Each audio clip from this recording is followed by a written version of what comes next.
मेरी सभी बड़ी बिंदियों को मेरा बहुत-बहुत नमस्कार और प्रणाम।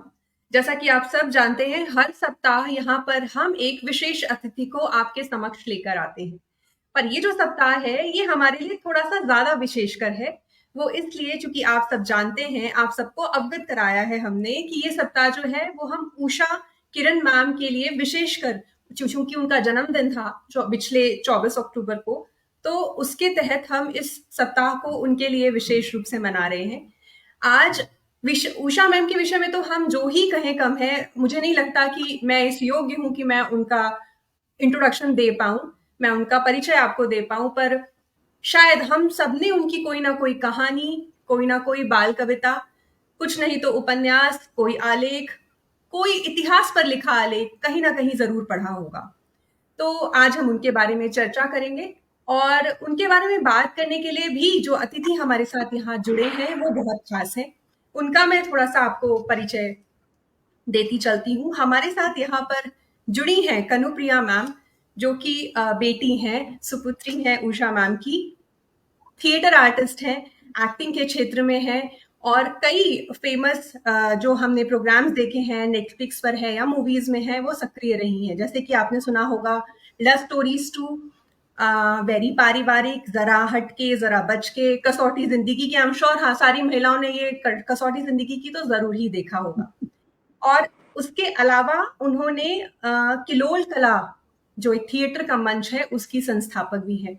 तो मैम आपका बहुत-बहुत स्वागत है बड़ी बिंदी के इस मंच पर। धन्यवाद। बहुत-बहुत धन्यवाद। तनुप्रिया मैम के साथ-साथ हमारे साथ यहाँ पर तनुजा मैम जुड़ी हैं। तनुजा मैम भी उषा किरण मैम की सुपुत्री हैं। इनका परिचय मैं आपको देना चाहूँगी। मैम मीडिया प्रोफ़ेशनल हैं, मीडिया एजुकेटर हैं। ये एक मीडिया प्रोफ़ेशनल कॉलेज की हेड हैं और दूरदर्शन नेशनल के साथ भी इन्होंने बतौर चैनल एडवाइज़र लंबे समय तक कार्य किया है। इंडिया कल्चर सेंटर में इन्होंने एज अ इंचार्ज काफी लंबे समय तक सर्व किया है। इनकी और भी कई उपलब्धियां हैं। आई एम श्योर हमें बीच में जब भी समय होगा हम इस विषय पर डिटेल में चर्चा करेंगे। हम ये भी जानेंगे कि एक विशेष जो करियर पाथ चुने गए उसमें उषा मैम का क्या योगदान था और ऐसा क्यों हुआ, हम इस पर जरूर वापस आएंगे। तो मैम आपका बहुत बहुत स्वागत है हमारे इस मंच पर। धन्यवाद। तीसरी जो अतिथि हमारे साथ जुड़ी हैं उनका नाम है डॉक्टर भावना शेखर। मैम का बहुत लंबा अनुभव रहा है अध्यापन के क्षेत्र में, लगभग 32 वर्षों का। हमारे यहाँ जुड़ने के पहले ही मुझे कुछ लोग जो पटना में मुझे बड़ी बिंदी के तहत ही हम जानते हैं एक दूसरे को, उन्होंने मुझे कब बोला कि हम इन्हें जानते हैं चूंकि हमारे बच्चों को पढ़ा चुकी हैं। तो ऑफलाइन भी मैं मैम से यही बता रही थी। तो अध्यापन के क्षेत्र में बहुत लंबा अनुभव है उनका। उसके साथ साथ लेखन में बहुत लंबे समय से सक्रिय हैं वो। लगभग पिछले 2 दशकों से लिख रही हैं। कविता, कहानी, उपन्यास, बाल गीत की 12 पुस्तकें जो प्रकाशित हो चुकी हैं, वो इन्होंने लिखी हैं और बहुत सारे सम्मानों से सम्मानित हैं।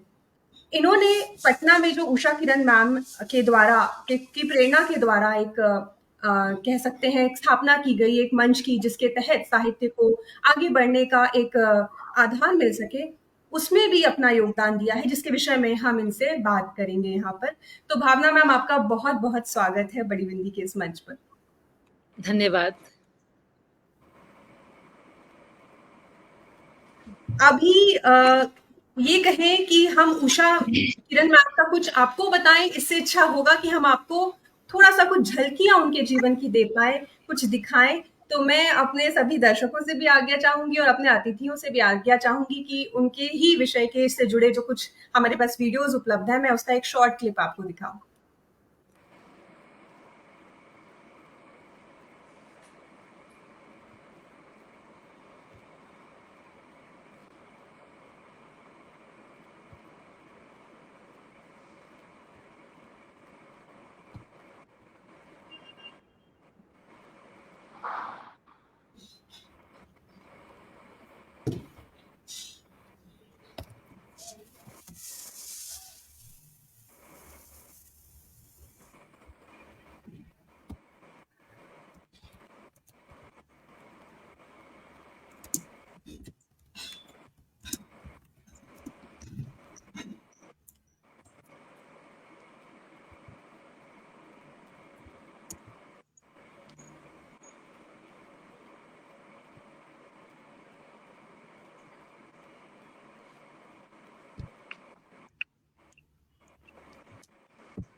बउआ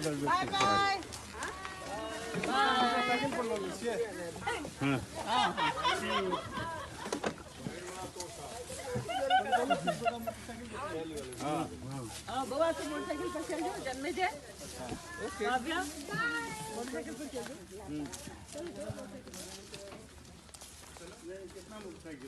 दो।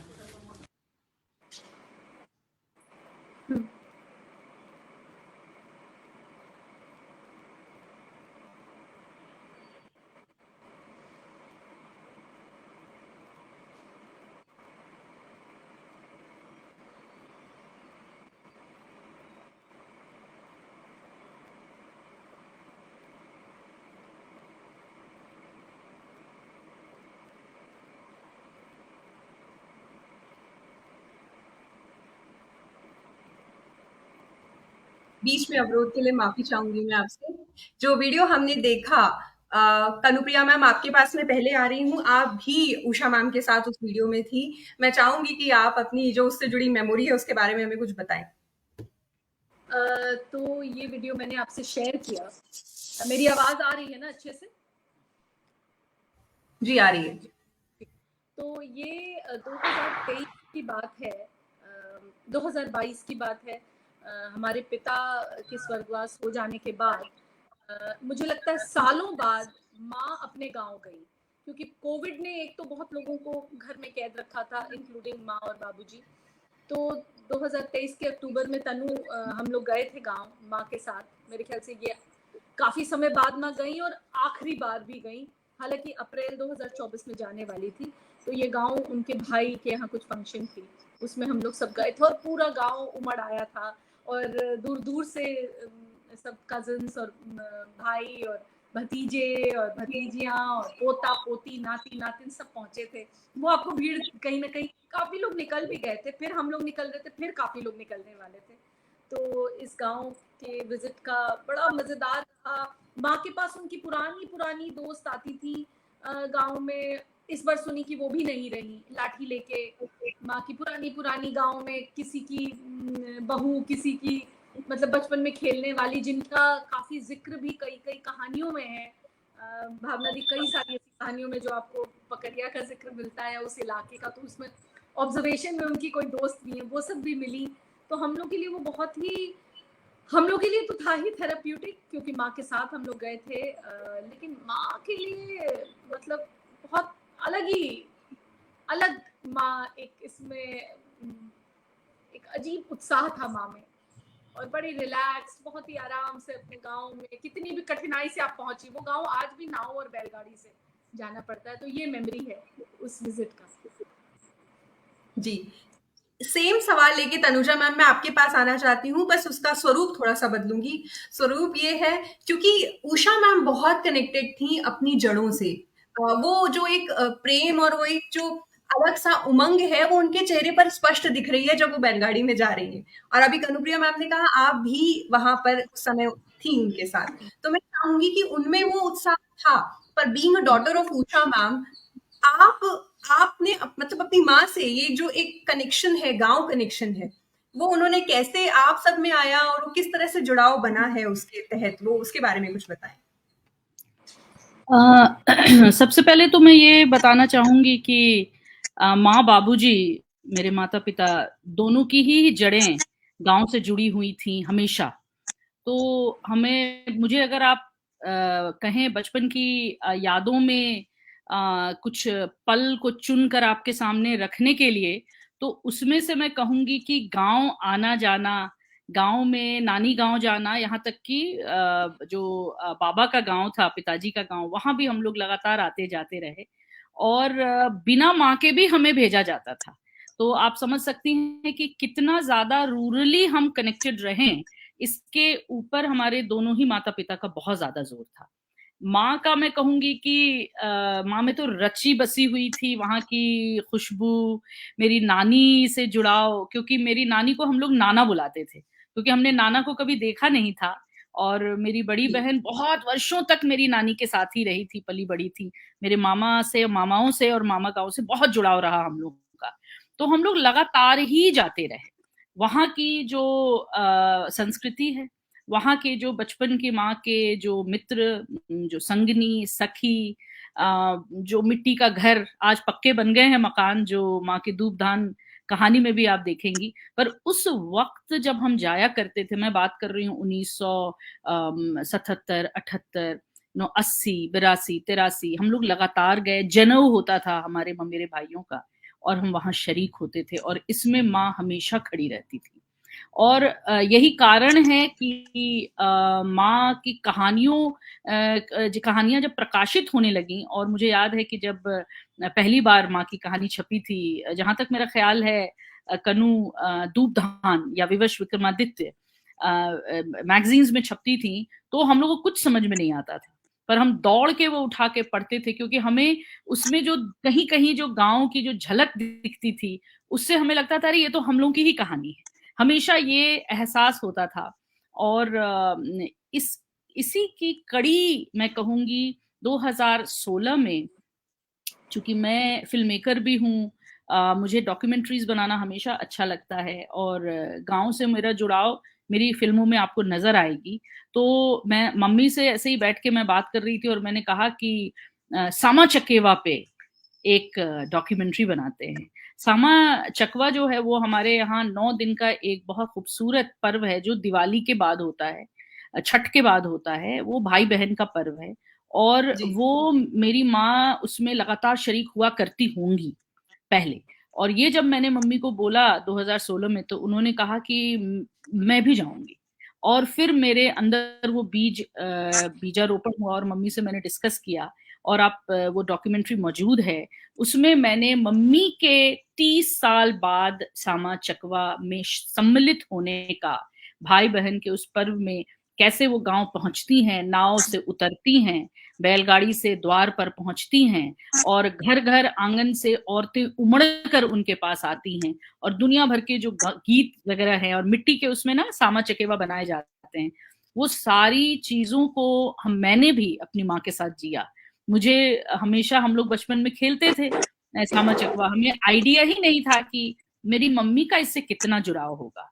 तो सारे मामा लोग तो वहां नहीं थे, लेकिन जो भी थे वो लोग, उन लोगों ने हमारे यहाँ बिहार में एक रिवाज है जिसमें कि खोइचा भरा जाता है, फाड़ भरा जाता है, लड़कियों का खोइचा यानी आंचल में डाला जाता है दूबधान वगैरह, हल्दी वगैरह, और लड़कों का भी डाला जाता है। वो इस पर्व में मैंने अपने आंखों से देखा, और मुझे लगा कि इतना ज्यादा मम्मी का जुड़ाव गांव से, और वही कारण है जो हम लोग आज भी दिल्ली, नोएडा, मुंबई, चाहे कहीं भी हम लोग बैठे रहें, हमारी जो रूट्स है उसके साथ जोड़ने का काम हमारी माँ ने किया। अपनी कहानियों के जरिए उन्होंने पूरे समाज, पूरे देश को जोड़ा, और घर में हम लोगों को सभी को उसमें सम्मिलित करके हम लोग को जोड़ा, और आज वो जी रहा है हम लोग के अंदर भी।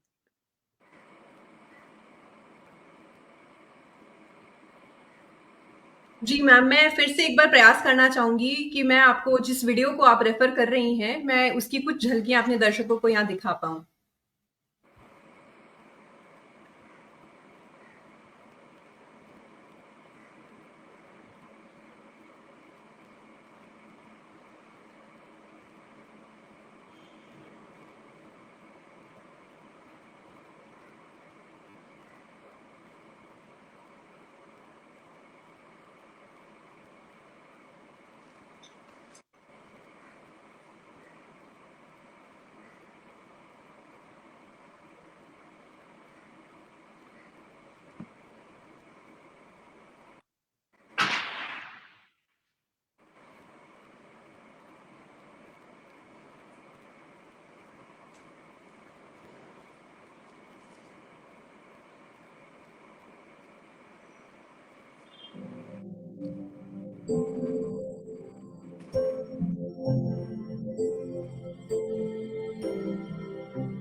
हमर बाबूजी जखन एठाम आयल छलखिन महात्मा गांधी के कार्यक्रम सबके आगू बढ़ावे के वास्ते, तखन एठाम 4टा अत्यंत पीड़ित और दुखी जाति रहे छलैया, जेकरा आइ काल्हि के शब्द में दलित कहल जा सकै छै। एहि गांव में बाबूजी चुनाव केलखिन जे एहिठाम आश्रम बनाकर और एहिठाम हम डेवलपमेंट करी। तऽ एहिठाम बहुत आम जमीन रहे, सरकारी जमीन, ओहि जमीन पर ओ स्कूल बनावे के प्लान केलखिन। अपनो जमीन खरीदलखिन, हमर सबके घर बनेलखिन एहिठाम। लेकिन ओ किछु दिन के बाद हुनकर एक्सीडेंट से डेथ भ गेलनि। बाबूजी जतबा दिन एहिठाम रहलखिन, 5 या 7 या 10 बरस, ओहि 10 साल में कम से कम पकड़िया के ई संस्कृति बनले जे आइयो पकड़िया के लोग के गारि ठीक से देबऽ नहीं आबै छै। जेना आन जाति, आन गांव में लोग गारि पढ़े छै, तऽ गारि एहिठाम नहीं लोग पढ़े छै एक दोसरा के। और इएह एकटा गांव छै जेठाम छुआछूत संपूर्ण रूप से आइ लगभग 60-70 साल से समाप्त छै। बाबूजी केला के बाद शिक्षा दीक्षा के प्रसार भेलै। आ सबसे पैघ बात जे भेलै ई भेलै जे ओ लोक के मजहब धर्म के बारे में बतेलखिन जे भाई सब एके छै आ सबके मिल के रहे। श्रीमद् भागवत में कथा छै, 10म स्कंध में कृष्ण के जतऽ कथा छै, ओहिठाम कृष्ण के बेटी बेटा सभक कथा छै। तो हुनकर बेटी छलनि सांबा और बेटा सांब। तो सामा के बियाह भेल छलै चकवा से, और ई दुनू पति पत्नी मिलकर जंगल दिस खेलऽ चलि जाइत रहे। पहिने बच्चे में बियाह होइत रहे, तो अपन खेलऽ जंगल चलि जाइत रहे। एकटा चूड़क नाम के कृष्ण के दरबारी छलै, जे बहुत मुँह लगा दरबारी रहे। ओ चूड़क जे छै से कृष्ण के कहलकनि जे अहाँ के जे बेटी है सामा, ओ बहुत खराब ओकर स्वभाव छै, ओ साधु संत सबके जाकर तपस्या में परेशान करे छै, आ वो ठीक लड़की नहीं है, तो अहाँ ओकरा पर अंकुश लगाओ। एक बेर दू बेर कहलकै, पहिने वो कान नहीं देलखिन, तकर बाद और वो अपना तरफ लोग के कह कई आदमी लोग से शिकायत करेलखिन। तो कृष्ण खिसिया के कहलखिन, तोरा जहन जंगले में रहे छौ तो जो तू चिड़ै भ जो। तो सामा चिड़ै भ गेलै। तो हुनकर जे पति छलखिन चकवा, ओ कृष्ण लग तपस्या केलखिन आ कहलखिन, जहन अहाँ हमरा पत्नी के चिड़ै बने के श्राप देलहुँ तो हमरो चिड़ै बना दिया। तो ओहो चिड़ै उनको कहलखिन, जाओ वहाँ चिड़ै बन जाओ। ओ पति पत्नी दुनू चिड़ै भ के जंगल चलि गेलै। आब हुनकर भाई जे छलखिन सांब, और बहुत भाई जे सतभैया कहाबै छै, ओ सब भाई कृष्ण के कहलखिन, आग्रह केलखिन, अहाँ जे चूड़क के बात पर सुनै छी, ओ चुगली केलक है, हमर बहिन किया नहीं जेते, जंगल में जाए छै घूमे ले फिरे ले, दोस्त मित्र सब छै, ताहिमे की बेजाय छै। अहाँ ताहि दुआरे हमरा बहिन के एहन श्राप किया देलहुँ, अहाँ ओकरा मनुष्य बन के फेर से आशीष दियौ। आ तकर बाद ओ नहीं मानलखिन कृष्ण, तो सब तपस्या पर बैस गेलै। तपस्या जे करऽ लगलै तो अंत में कृष्ण के ई बुझेलनि। एहि बीच में चुगला वृंदावन में जैठाम चिड़ै रहे दुनू, ओहि चिड़ै के खत्म करे के दुआरे वृंदावन में आगि लगा देल। तो आगि जे लगा देलकै, जैसे कि गाछ जरते तो ओ चिड़ैया दुनू जरि जेतै, झरकि जेतै।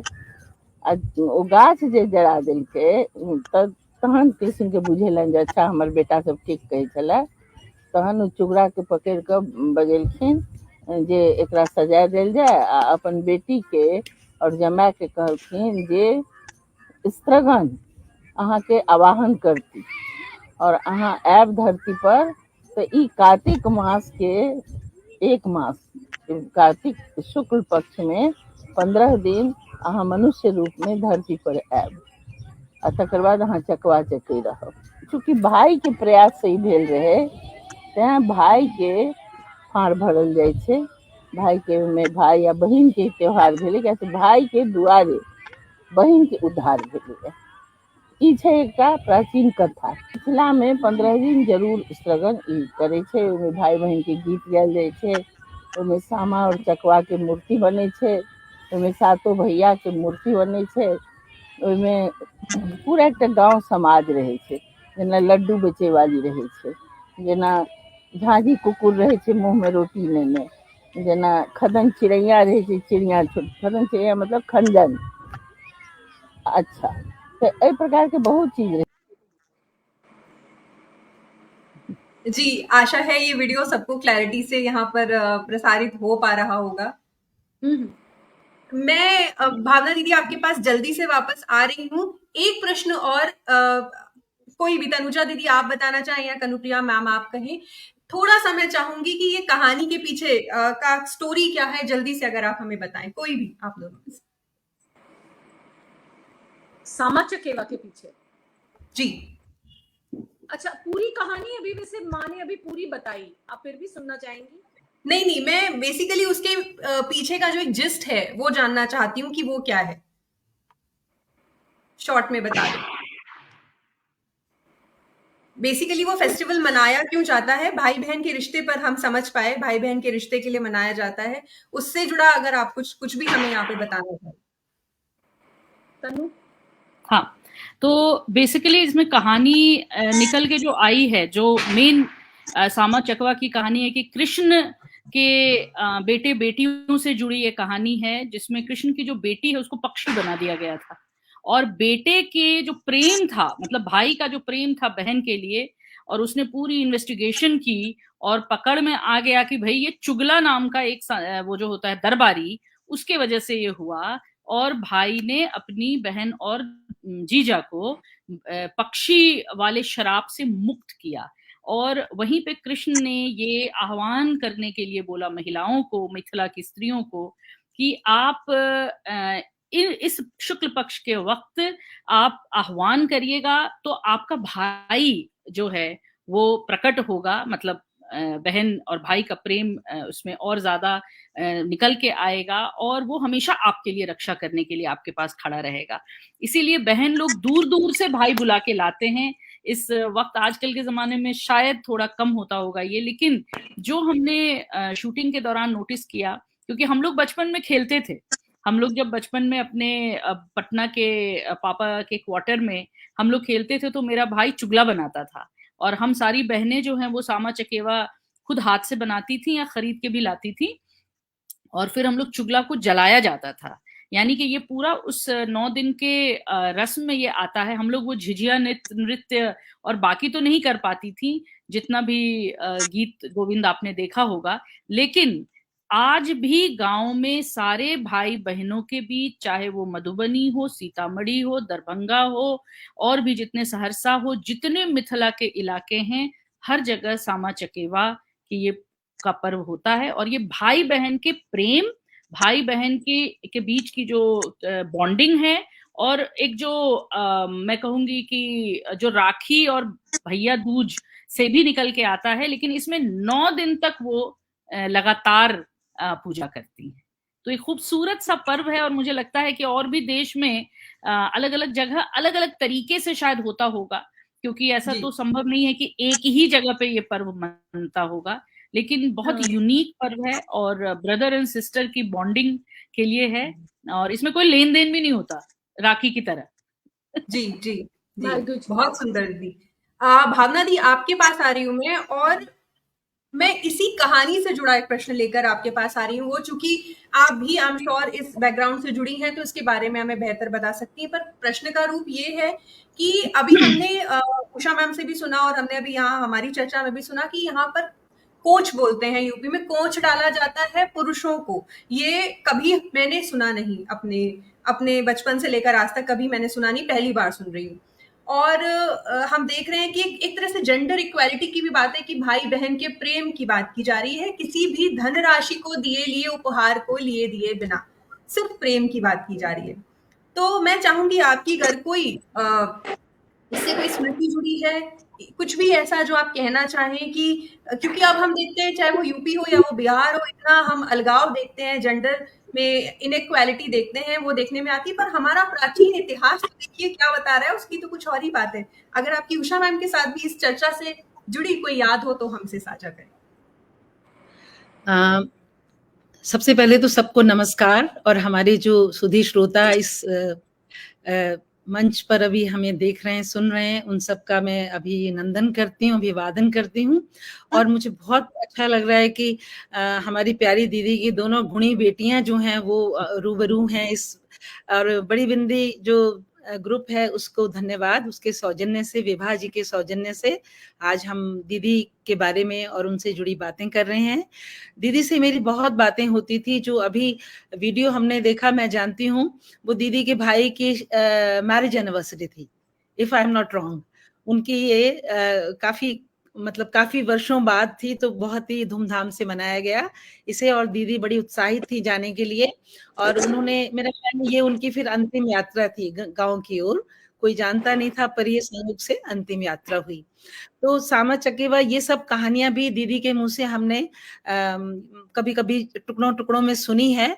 और मुझे लगता है जहां तक आपने कहा कि बहुत अच्छा तनु ने भी इसका पूरा जिस्ट बताया।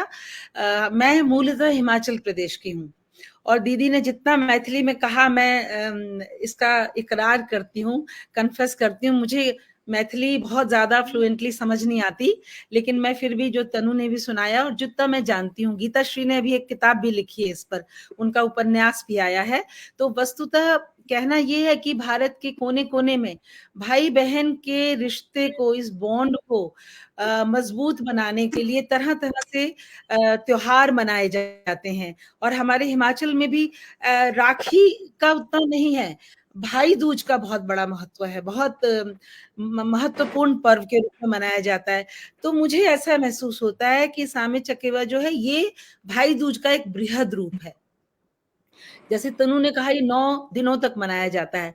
और सबसे बड़ी खूबसूरती आज जो बाजार आ गया है रिश्तों के बीच, खास तौर से राखी हो, चाहे भाई बहन के मिलने पर जो उपहार का आदान प्रदान, उसके कारण जो कई तरह से वैमनस्य भी आता है, भेदभाव भी आता है।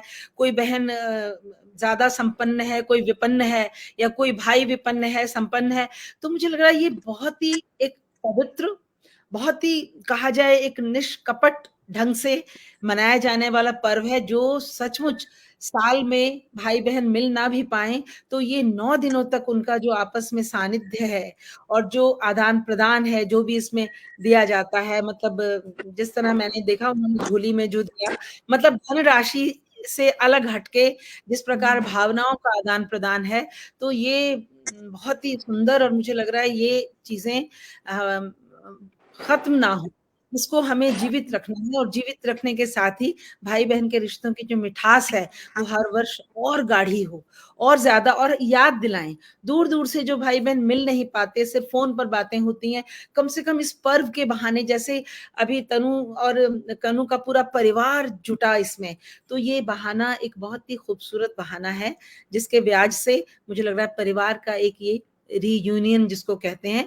तो दीदी के मुंह से सुनकर, और बड़ा मैं भी आकर्षित हुई थी इसके बारे में सुन के, तो मुझे यही लगता है कि सचमुच बहुत खूबसूरत त्योहार है। धन्यवाद भावना दी।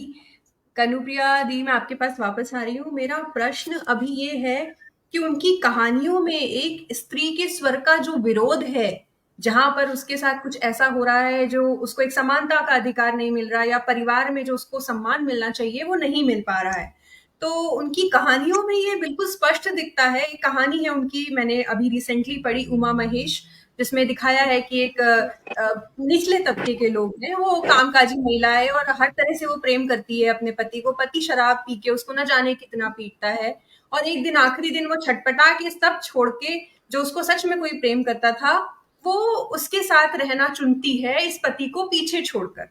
वो अपने लंबे बालों पर रोती है, क्योंकि उसका पति वही बाल खींच खींच कर आए दिन उसको सुनाता है और ताने मारता है और पीटता है।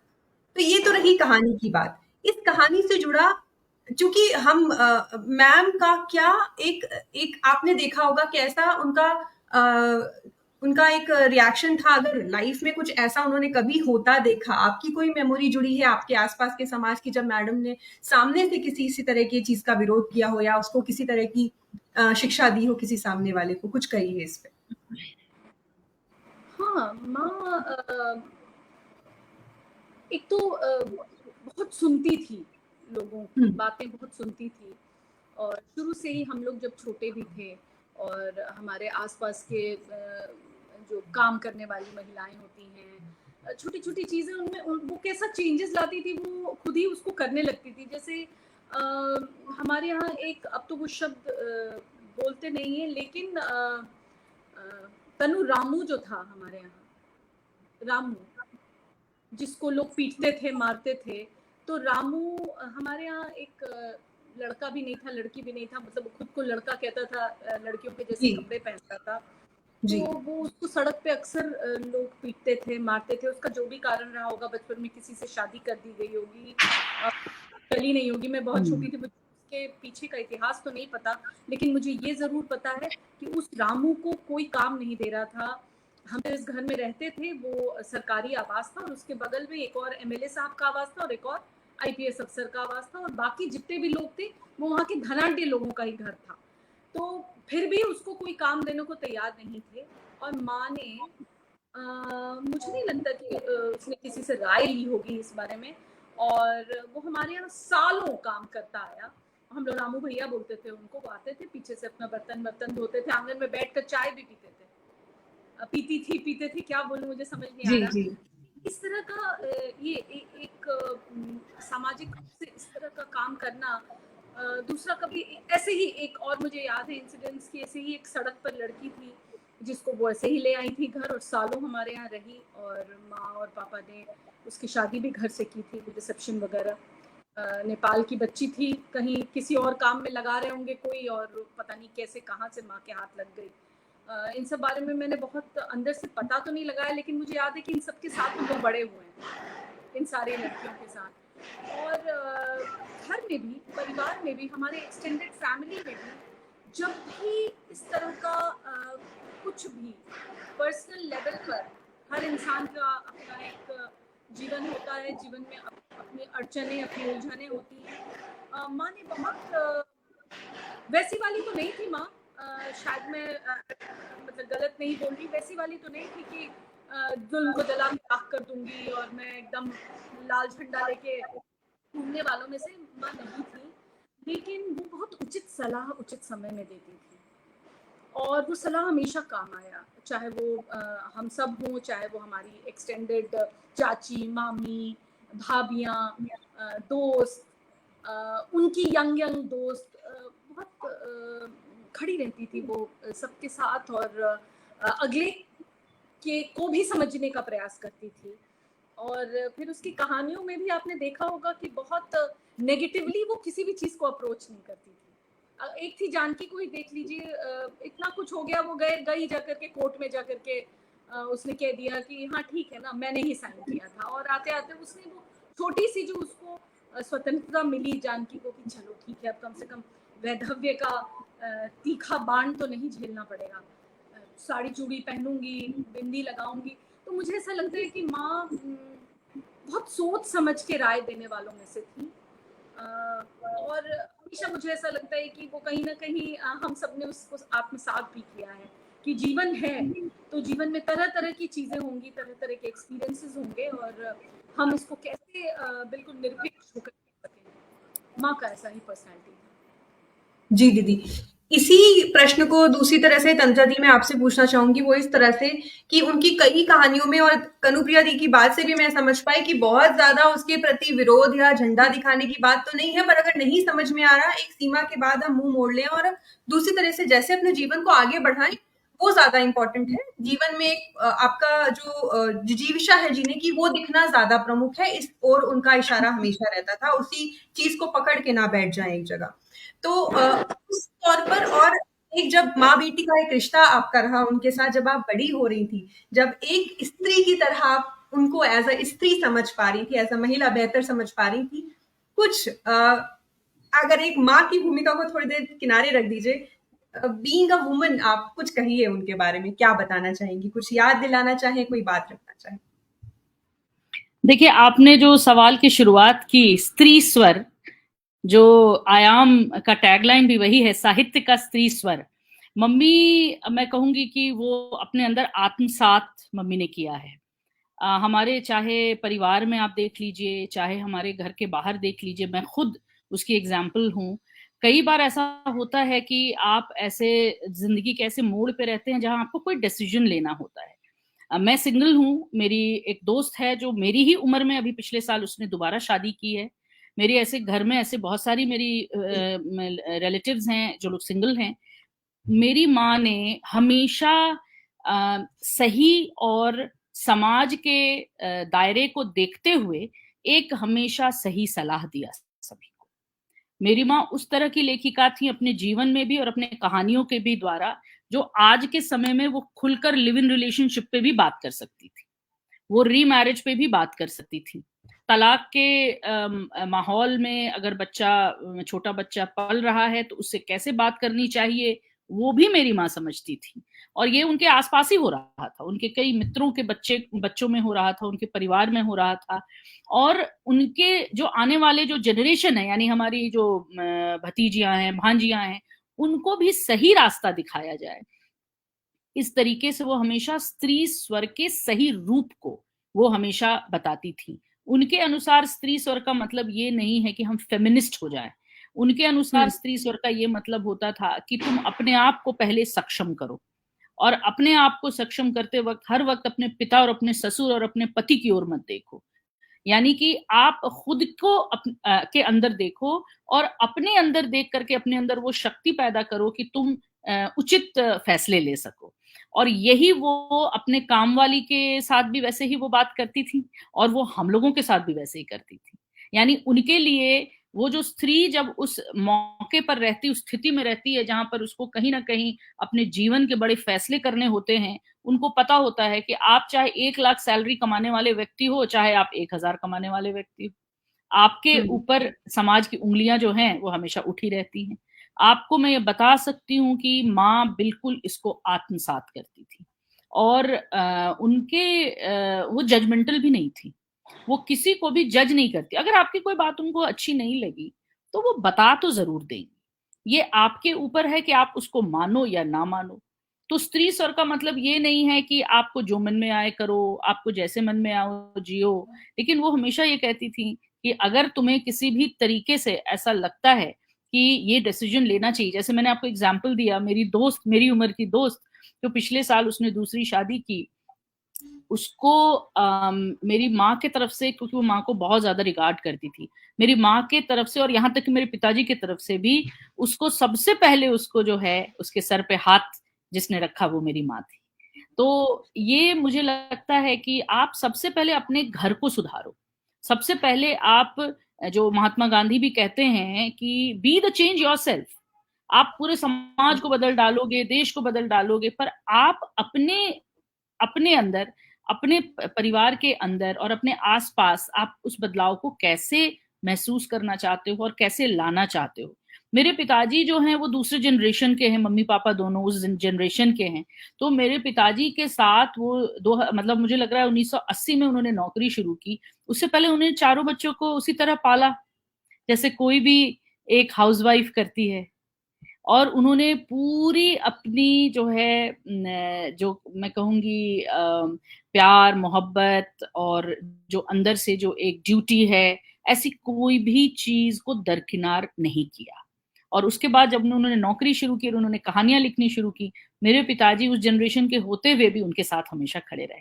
तो कई चीजों में उनके होती भी होंगी, बातचीत भी होती होंगी, बहस भी होता होगा, लेकिन वो भी समझ गए कि भाई ये आज की स्त्री है और इनको जैसे ये जीना चाहती हैं, जैसे लिखना चाहती हैं, और जैसे जैसे मुझे लगता है माँ जैसे जैसे बड़ी होती गई, जैसे जैसे अधेड़ उम्र में गई, फिर बुढ़ापे की ओर बढ़ी, तो ये माँ जो है उनका स्वर ज्यादा ऊंचा रहता था, पिताजी का कम।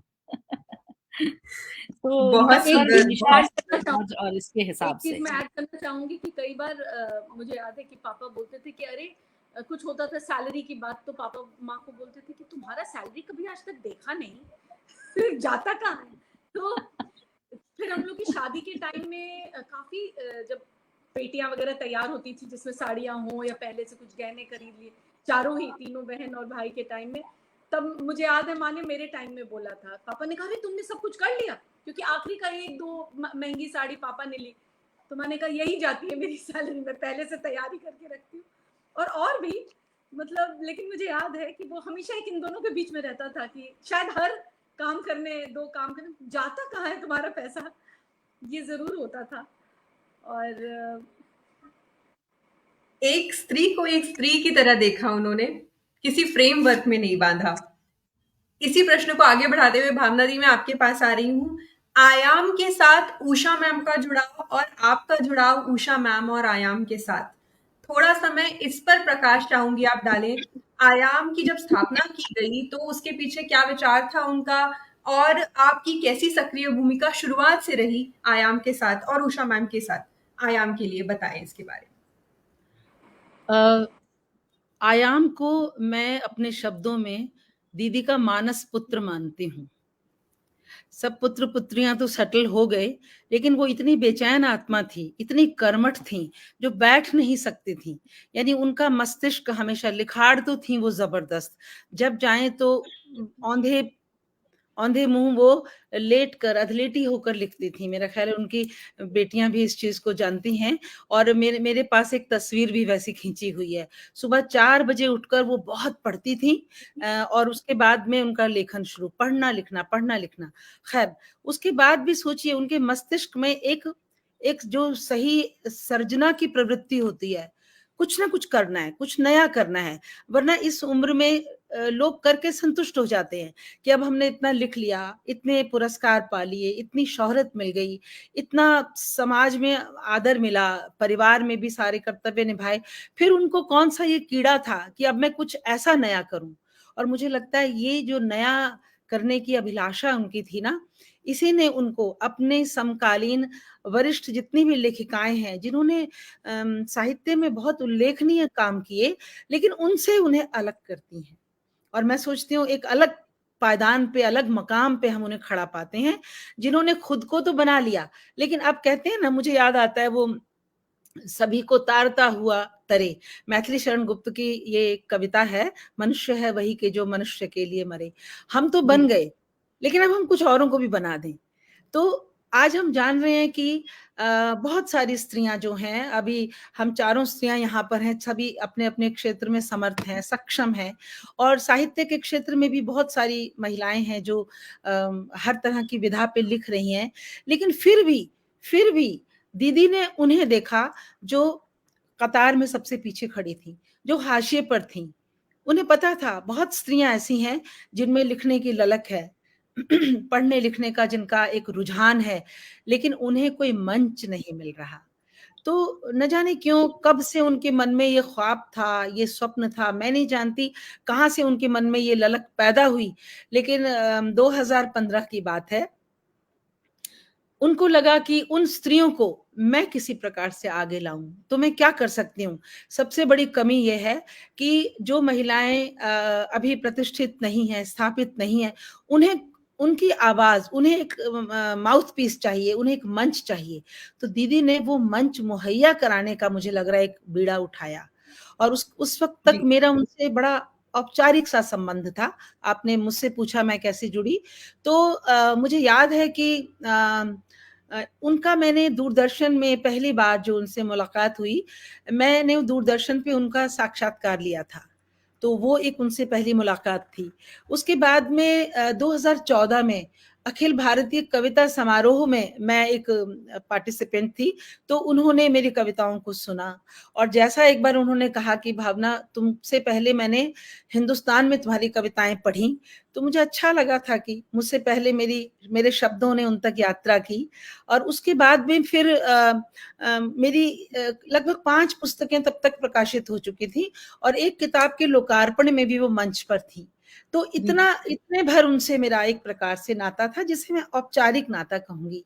लेकिन मेरा सौभाग्य है अंजलि जी कि दीदी ने आयाम को, जब आयाम के गठन का स्वप्न देखा या निश्चय किया, तो पता नहीं कहाँ से उन्होंने भीड़ में से मुझे चुना, मेरा चयन किया।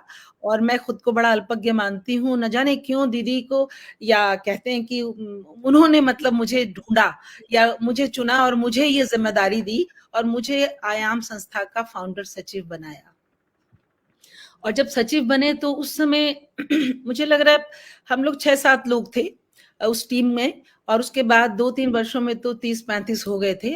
और तो हमारी जो टीम थी बड़ी, दीदी में ना एक उनकी ऑरा में एक ऐसी पॉजिटिविटी थी ऐसा एक मुझे लग रहा है कि उनसे हम तरंगित हो जाते थे।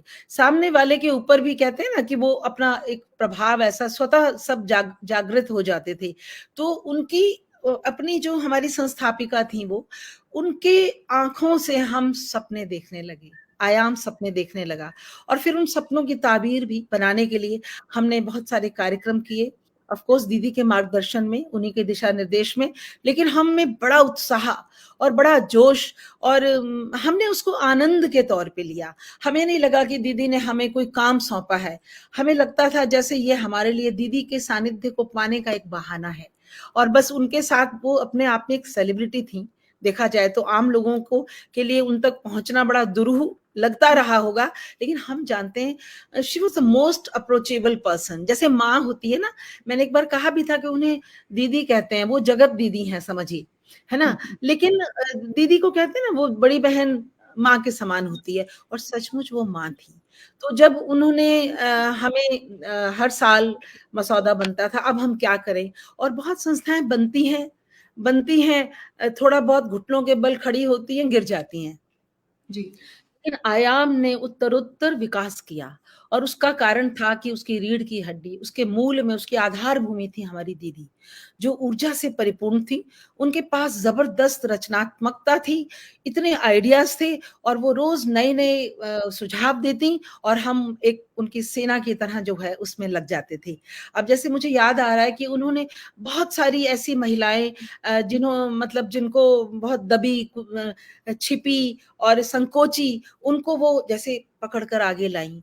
उन्हें न केवल कलम पकड़ने का शऊर सिखाया, बल्कि उन्हें हौसला दिया, आत्मविश्वास पैदा किया और उनके आयाम से जुड़ने के बाद हमारी बहुत सारी जो सहयोगी हैं, हमारी जो सदस्य, उनकी किताबें छपी, प्रकाशित हुई और ऐसा नहीं कि दीदी की वजह से हुई, पर दीदी की प्रेरणा से हुई। ये बहुत बड़ी बिल्कुल। बात है। दीदी की एक मित्र हैं जो मुझे लग रहा है तनु शायद जानती हैं, मैं उनका नाम भूल रही हूँ, प्रेमा अमेरिका में प्रेमा श्रीवास्तव। प्रेमा जी, उनकी किताब सोचिए, वो उनकी कॉलेज की फ्रेंड थी जो लिखना छोड़ चुकी थी या उससे विरमित हो गई थी। दीदी ने उन्हें कहा अरे लिखो, और ये आलम है कि सालों बाद उनकी किताब दीदी के हाथों से लोकार्पित होके पटना में छपी। तो इस तरह उन्होंने खुशियां, ये संतुष्टि दी लोगों को, रचनात्मक तृप्ति दी। और उसके बाद एक बड़ा चीज आयाम का एक काम जिसका मैं उल्लेख जरूर करना चाहूंगी जी, कि ज़रूर। दीदी ने हमें कहा कि भाई बहुत सारी ऐसी स्त्रियां हैं जो नामचीन स्त्रियां अतीत में हुई, यानी हमारी पुरखिनें, दीदी की हुँ, हुँ। समकालीन या उनसे और वरिष्ठ, जिन्होंने शानदार लिखा। लेकिन हम जानते हैं हमारे पितृसत्तात्मक समाज में, साहित्य में भी बड़े बड़े मठ हैं, गढ़ हैं। स्त्रियों को हाशिए पर डाल देते हैं, उन्हें नजरअंदाज कर दिया जाता है। हमारी दीदी पर भी तो आलोचक ने बहुत कृपा नहीं की कभी भी, पर दीदी अपने रास्ते चलती गई, उनके शब्दों ने खुद अपनी उद्घोषणा की, अपनी पहचान बनाई। तो मेरा कहना है कि दीदी को उन महिलाओं की ओर कि हम उनके साहित्य को प्रकाश में लाएं, जिन पर ना आलोचकों ने लिखा, ना उनकी पहचान हो सकी, ना लाइब्रेरी में उनकी कॉपीज हैं, और वो पता नहीं शब्द पुराने अखबारों की तरह कहीं खो गए, धूमिल पड़े हैं। आप विश्वास नहीं कीजिएगा, दीदी ने हमें बुलाया और कहा, ये बीड़ा उठाया कि इन्हें हमें पुनर्जीवित करना है, जीर्णोद्धार करना है। और वाह! हमारे आयाम की सखियों ने बहुत मेहनत की, पुस्तकालयों की धूल छानी और उनके जो परिवार के सदस्य थे, जो बिल्कुल खामोश बैठे थे, लेकिन हमारी दीदी को सबकी फिक्र थी, उनसे संपर्क साधा, पटना से बाहर भी, और सामग्री इकट्ठित करके 8 जो हमारी पुरानी जो हमारी साहित्यकार थी, उनके ऊपर आर्टिकल्स लिखे और आयाम की पत्रिका में छपे। और अभी बिंदु सिन्हा जी पर एक समग्र निकला है, इतना मोटा ग्रंथ उसे कहूंगी, और ये मैं आयाम की अभी लेटेस्ट और एक बड़ी उपलब्धि मानती हूँ कि बिंदु सिन्हा जी के बहुत बड़े और जो इतनी कमाल की लेखिका थी, लेकिन उनके शब्दों को आज प्रकाश में आयाम के सौजन्य से और दीदी के मार्गदर्शन से आया। तो मुझे लग रहा है कि बहुत ही आयाम साहित्य जगत में एक मील का पत्थर आज बन चुका है। और आज आसपास के न केवल पटना, बाहर की बहुत महिलाएं जिन्हें साहित्य में रुचि है, आयाम से जुड़ने के लिए लालायित रहती हैं। तो मुझे लग रहा है ये दीदी का हम सबको मिला एक वरदान है और साहित्य जगत के लिए बहुत बड़ा उपहार है। यही इतनी कुछ इतनी सुंदर बातें आपने बताई हैं उनके बारे में हमें यहाँ पे। उनका साहित्य में जो अपना योगदान है वो तो है, पर एक कहते हैं कि एक ऐसे जगह पर पहुंच जाना कि हम अब हाथ बढ़ाएं और दूसरों को भी वहां खींच लें, इससे सुंदर बात कोई और हो नहीं सकती। तनुजा जी, मैं आपके पास वापस आ रही हूँ इस प्रश्न के साथ कि आप थोड़ा सा हमें बताएं कि उषा मैम का रुझान लेखन में क्या कुछ बैकग्राउंड ऐसा था, फैमिली ऐसी थी, कैसे आया ये? आई नो कि ये प्रश्न मैं इतनी भाग्यशाली नहीं रह पाई कि उनसे खुद पूछ पाऊं, मैं आपसे पूछना चाहूंगी, कुछ कहें इसके बारे में। देखिए, ये तो पूरा ऑल ओवर इंटरनेट पड़ा हुआ है। मम्मी के कई साक्षात्कार, कई वीडियोस, कई ऐसे इंटरव्यूज में बार बार उन्होंने इस बात का जिक्र किया है कि मम्मी एक साहित्यिक माहौल में पली बढ़ी। स्वतंत्रता सेनानियों की वो पुत्री थी, तो उनके घर बहुत बड़े बड़े लोगों का आना जाना था, और उस जी वजह से उनको, उनके लिए साहित्य से जुड़ना, मुझे लग रहा है कि ये बहुत आश्चर्यजनक बात नहीं है। नागार्जुन जो इतने प्रसिद्ध कवि थे, वो उन चाचा के समान थे, और मम्मी उनके गोद में खेला करती थी। मम्मी की पहली कविता उन्होंने पढ़ी होगी, उन्होंने मंच पे मम्मी को पहली बार बोला होगा कि आप, तुम चलो मेरे साथ। तो ऐसा माहौल ही ऐसा घर का था कि वो, उनको वो रचनात्मकता और सृजनात्मकता की जो बीज है वो बहुत आसानी से उस माहौल में मिली। जैसा कि मैं और कन्नू भी ये बात कह सकते हैं कि आज हम जब बात करते हैं, और हम अपने, जैसे मैं अपने विद्यार्थियों से बात करती हूँ, जी पत्रकारिता के विद्यार्थी हैं मेरे पास, तो मुझे हमेशा यही एक कमी महसूस होती है कि उनको माहौल नहीं मिल रहा। और हमारी माँ को वो माहौल मिला, और उसके बाद उनका जुड़ाव मेरे पिताजी से हुआ। मेरे पिताजी भी बहुत साहित्यिक, बहुत बहुत रचनात्मक। मैं आपको बता नहीं सकती हूँ कि हम लोग सभी को उन लोगों से जो मिला है उससे साफ जाहिर है कि इन लोगों ने बचपन से ये माहौल देखा था। और उसके बाद जैसे आप सोचिए ना कि दो रचनात्मक व्यक्तियों का मिलन हुआ, तो वो एक आईपीएस अधिकारी जरूर बने, लेकिन वो हजारों हजार किताब पढ़ जाते थे। तो घर में अगर आप, मतलब मेरी माता अगर उठती होंगी सवेरे तो चारों तरफ किताबें बिखरे देखती थी, शादी से पहले भी, पढ़ाई करते वक्त भी, शादी के बाद भी। तो उन्होंने हर प्रकार की किताबें पढ़ी और देश विदेश की किताबें पढ़ी, और लिखती रहती थी। शुरुआत उन्होंने कविता से जरूर की। माँ बताती है कि वो कविताएं लिखती थी, तो तुकबंदी वाली कविताएं तो हम लोग भी लिख लेते हैं, लेकिन वो बेसिर पैर की होती हैं। वो लिखती थी बहुत ही ज्यादा रचनात्मक कविताएं, क्योंकि उन्होंने इतनी किताबें पढ़ी थी, और नागार्जुन जैसे व्यक्ति उनके इंस्पिरेशन थे, और मेरे पिताजी जैसे गूढ़ व्यक्ति उनके समीक्षक थे। आप वाह कल्पना कर सकती हैं कि उनका वो धीरे धीरे करके वो परवान चढ़ा। और एक चीज जो मैं बताना चाहूंगी, वो लिखना कभी नहीं रोकी, वो लगातार लिखती रही। हम लोग जब छोटे थे तो हमारी मेमोरी में, हमारी स्मृति में, हमारी माँ का सवेरे 4, साढ़े 4, 5 बजे उठना, अपनी वो लीफ टी का एक कप खुद बनाना, अगर कोई व्यक्ति नहीं है मदद के, उतने सवेरे होता भी नहीं था, बना करके वो बैठती थी, और उस समय से लेकर के तब तक पढ़ती लिखती रहती थी जब तक हम लोग उठ नहीं गए, क्योंकि स्कूल जाना होता था। स्कूल जाने के बाद भी टाइम मिल गया उनको, क्योंकि मेरे पिताजी थोड़े लेट राइजर थे। तो आप इमेजिन करिए कि उस सवेरे की बेला का वो इतना महत्वपूर्ण उपयोग करती थी, और एक से बढ़कर एक कृति उन्होंने लिखी, और वो अखबार में भेजती थी, भेजती रहती थी। कोई छपता था, कोई रिजेक्ट होता था। मुझे अभी भी याद है, कन्नू बहुत छोटी होगी, मैं ना लिटरली, मुझे बहुत ज्यादा दुख हुआ जब कहीं से उनकी ना वो अस्वीकृति वाली चिट्ठी आई। जी और हिंदी तो हम लोग अच्छी पढ़ ही लेते थे, मैं होंगी 4th स्टैंडर्ड में, और मैंने वो पढ़ा और मैं बहुत नाराज हुई। मैंने कहा कि दोबारा नहीं भेजना है यहाँ पे। तो मेरी मम्मी हंसने लगी, और वो बोली कि लेखक का काम है लिखना, और हम लिखेंगे और हम भेजते रहेंगे। और मम्मी ऐसा लिखती थी कि वो छपती रही, और आज पूरी उन्होंने एक इतिहास बना दिया। जी जी दीदी। कनुप्रिया मैम, मैं आपके पास आऊंगी और प्रश्न मेरा आपसे ये है, वो ये कि जितना मैं आपके परिवार के बारे में रिसर्च कर पाई हूँ यहाँ आने से पहले, आप तीनों बेटियों के विषय में बात करूं, आप बहुत अलग-अलग क्षेत्रों से जुड़े हैं। तनुजा मैम मीडिया के क्षेत्र से जुड़ी हैं, आप थिएटर से जुड़ी हैं, आपकी बड़ी बहन जो हैं वो आईपीएस अधिकारी रही हैं। तो इतने अलग-अलग क्षेत्रों से इतने एक कह सकती हूँ इतनी सबल बेटियां उन्होंने बनाई हैं। तो मैं ये जानना चाहूंगी आपसे कि जब आपने एक्टिंग की तरफ आपका रुझान आया कि मुझे थिएटर करना है या मुझे एक्टिंग की तरफ जाना है, तो as a mother Usha ma'am का क्या रिएक्शन था, या उनसे आपने कुछ प्रेरणा ली, क्योंकि वो भी लिखती थी और लेखन से ये ऑफ कोर्स कहीं ना कहीं आया होगा, उसके विषय में हमें कुछ बताएं।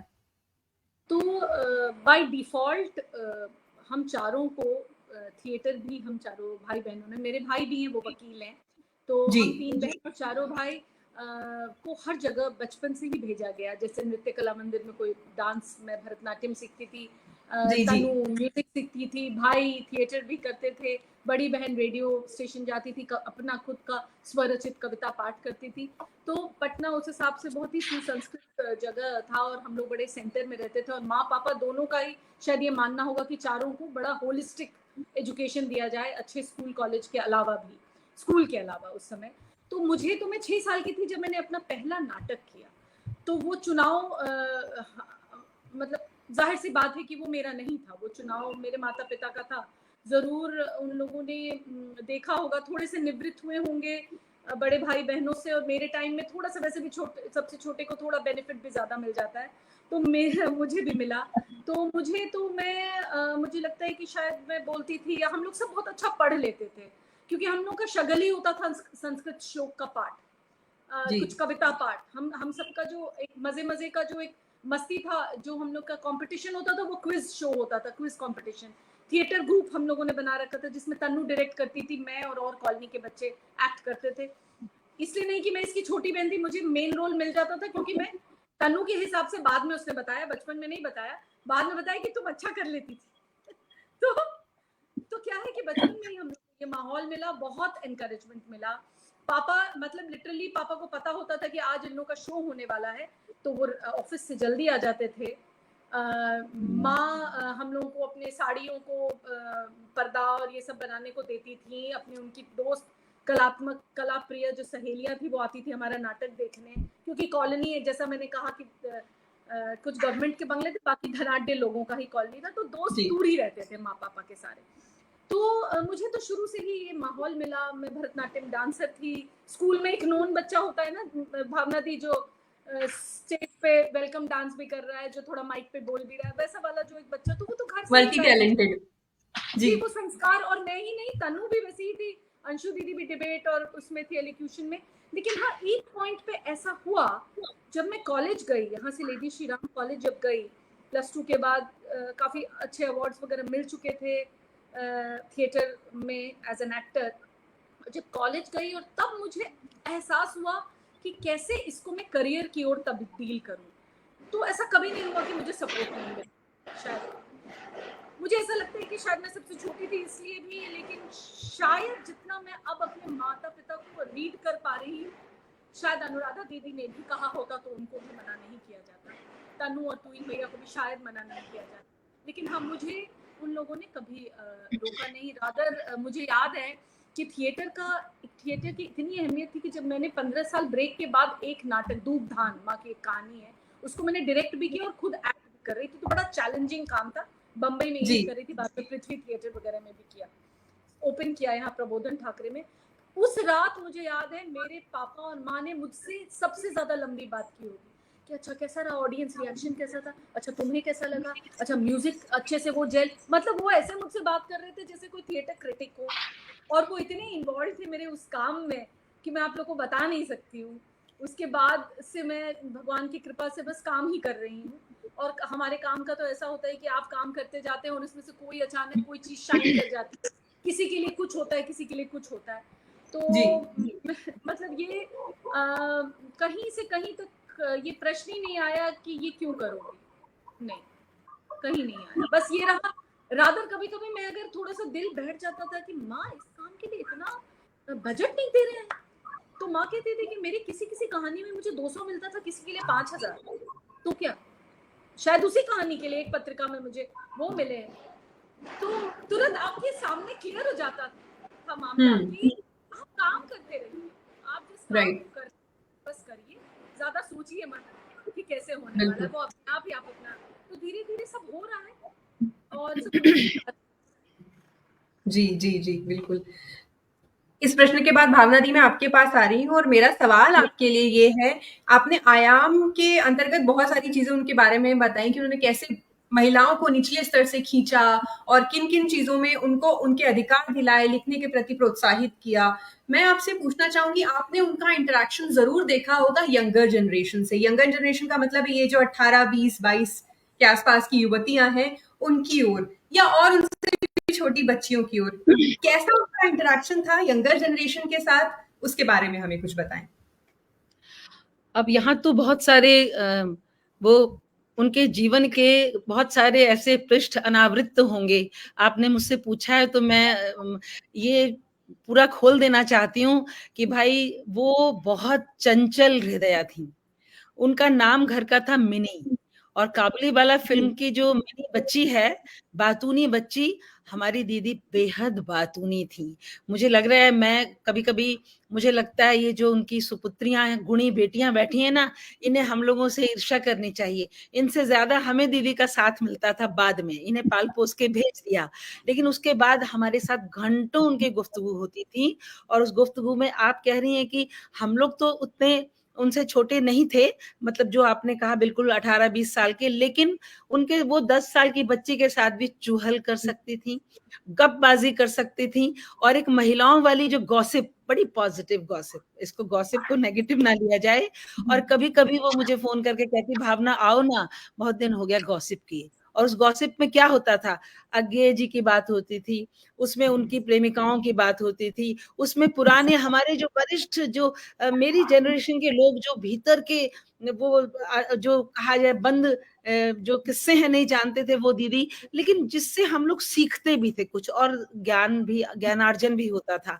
उसके बाद जी, गाँव के किस्से, एक से एक जो पर्व त्योहार अपने गाँव में क्या-क्या होता है, वो स्त्रियाँ जो हैं वो एक साथ नहाती थीं, तो दादी बैठकर देखती थीं, और नई बहू शर्माती थी। मतलब इस तरह के किस्से जो बिल्कुल चौपाल पे बैठ के 4 महिलाएँ गपियाती हैं, और उस गप में जो आनंद, जो रस होता था ना, हम लोग सराबोर हो जाते थे और लगता था कि हम 10 बरस छोटे हो गए। तो दीदी के अंदर एक बहुत बड़ी खूबी थी, वो कैरिकेचर बहुत अच्छा करती थी, नकल उतारना, किसी की आवाज़ का, या किसी ने किसी को कुछ कहा तो उसको उसी अंदाज़ में, मुझे लगता है उनमें अभिनय कला जो है ये कहीं न कहीं थी, जो कनु में अगर आई है तो कहीं न कहीं जीन से मतलब मुझे ऐसा लगता है दबी छुपी थी, क्योंकि वो आवाज़ भी बदल देना। और एक मज़ेदार बात कहना चाहूँगी, आप पूछ रही हैं तो इतनी बातें भीतर से मेरे उमड़ कर आ रही हैं कि लग रहा है कम समय कम है, मेरे पास सुनाने को ज़्यादा है। हम देखते थे कभी-कभी, सार्वजनिक समारोह में जाती थीं, और ऑफ कोर्स वो सेलिब्रिटी थीं, और सारा जो जनसमूह था वो उमड़ जाता था उनके पास आने को, उनके साथ फ़ोटो खिंचवाने को। पर कभी-कभी ऐसा भी हुआ है कि हम लोग दीदी के आस-पास हैं, और दीदी किसी बात पे कुछ परेशान है, या कोई आयाम की बात है, या उनके माथे पे त्योरी, हालाँकि वो गुस्सा-वुस्सा नहीं करती थीं, पर एक होता है ना प्रेशर किसी बात का, तो जी, वो कुछ कह रही हैं हमसे, नहीं भावना, ऐसा नहीं ऐसा है, और उनका वो मुझसे मुखातिब हैं, उनके माथे पर थोड़ा-सा एक ये है, इतने में कोई उनके पास सेल्फी खिंचवाने आ गया, तो वो ऐसे करते ही, मतलब बिल्कुल वो स्विच कैसे ट्रांसफ़ॉर्म होती थी, आई थिंक ये था उनकी चुहलबाज़ी, वो बचपना, और ये इस उम्र तक सहेजना आसान नहीं होता।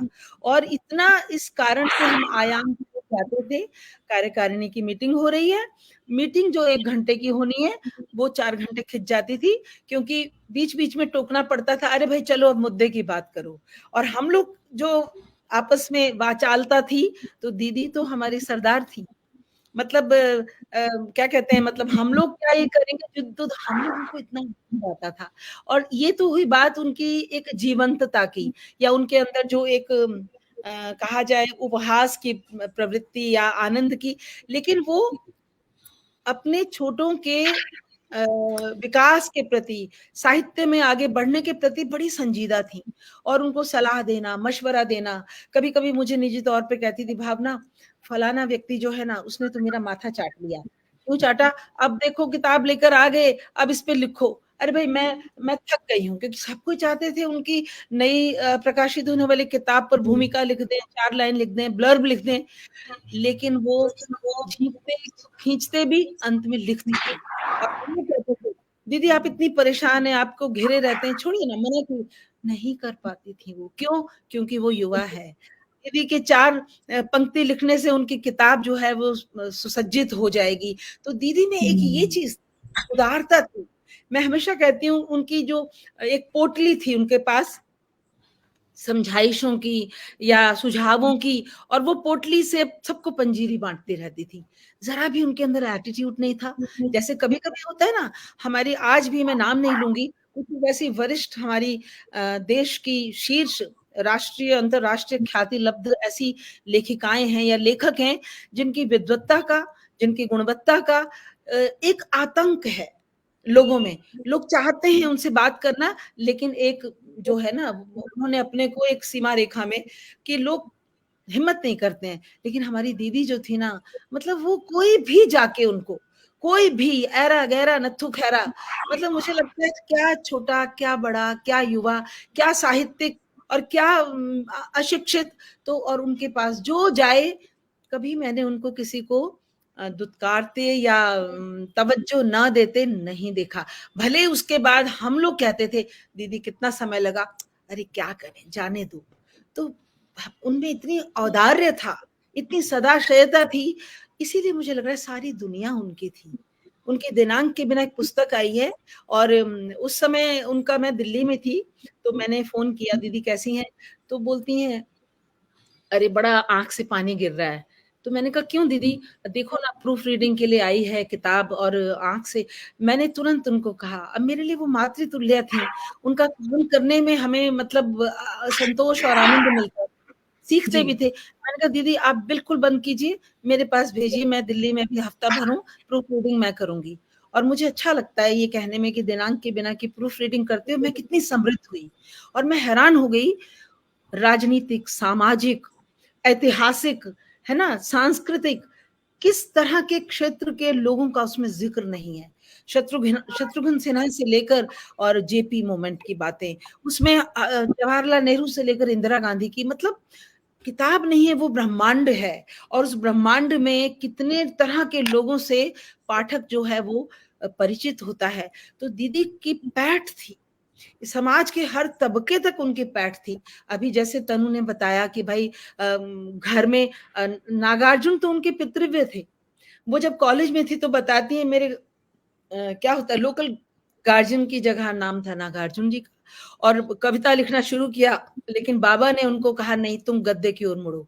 और किस तरह वो बाबा के कहे अनुसार वो जिस रास्ते पर चलती गई, और उसके बाद फिर रोशनी के नए द्वार खुलते गए। अज्ञेय जी जैसे लोगों के साथ उनकी तस्वीर देखते हैं तो लगता है उसको तो, मतलब वो एक दस्तावेज है, एक जिसको फोटो मतलब फ्रेम में जड़कर रखा जाए। अज्ञेय इतनी बड़ी हस्ती, लेकिन हमारी दीदी किस बड़ी हस्ती के साथ उठी बैठी नहीं। और मुझे लगता है सचमुच ये उनका सौभाग्य था, इसलिए उनको तो बनना ही था। लेकिन हाँ, कई लोग होते हैं जो दीपक तले अंधेरा, फिर भी कुछ नहीं ले पाते। तो दीदी, she was a great receiver, उनमें रिसीव करने की जबरदस्त शक्ति थी। तभी तो अपने सेवकों पर, अपने पड़ोसियों पर, अपने हम कहते थे दीदी हम पर भी ना लिख दीजिएगा, तो बोली तुम क्या जानो, क्या पता लिखा हो। तो ये था कि वो मतलब उनका बहुत बड़ा वितान था, उनका दृष्टि उनकी बड़ी व्यापक थी। तो ये चीजें हैं, बहुत प्रभावशाली, और हमारी दीदी अनूठा था उनका एक व्यक्तित्व। बात मैं ज़रूर आज आप लोगों के ज़रिए यहाँ कहना चाहूँगी कि मैं बड़ी बिंदी तो है ही, और उसके साथ-साथ मैं अपने आप को बहुत भाग्यशाली मानती हूँ कि ऐसा लग रहा है रचनाएँ तो पढ़ी आप लोगों के ज़रिए हम उनको जी पा रहे हैं, और आई एम श्योर कि मेरे दर्शकों का भी यही सोचना होगा कि हम उनको बिल्कुल जीवंत एक साकार उनकी, जैसे हम सोच पा रहे हैं कि हाँ, जैसे अभी दीदी ने, भावना दीदी ने बताया कि वो हँसती थी तो चुगल कैसे करती थी, मस्ती कैसे करती थी, वो पूरा एक पिक्चराइज़ हो रहा है आँखों के सामने कि हाँ, ऐसा होता होगा। और हमारे पास एक वीडियो भी है। उनका कृतित्व तो जग जाहिर है, पर उनके व्यक्तित्व की जो भीतर की परतें हैं ना, ये मुझे लग रहा है कि या तो ये बेटियां जानती हैं, इन्हें तो जानना ही है, लेकिन हम बड़े सौभाग्यशाली रहे जो उनके इतने करीब जाकर, मतलब मुझे लगता है आज मैं थोड़े भावुक होकर कह सकती हूँ कि मतलब इतना उनके साथ सानिध्य और इतना गहरा एक आत्मीयता का रिश्ता था कि अगर जी करे तो उनकी गोद में सर रख के हम रो सकते हैं। और मतलब बहुत एक, क्या कहूँ मैं, अभी उनका जन्मदिन बीता तो बड़ा भावुक पल था, मुझे याद आई।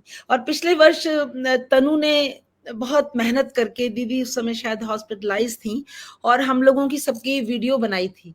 तनु याद है, तनु की ओर से आया कि आप सब लोग दीदी के लिए कुछ कुछ शब्द बोल के, मतलब शुभकामनाएं, और उनको हॉस्पिटल में हम सुनाएंगे।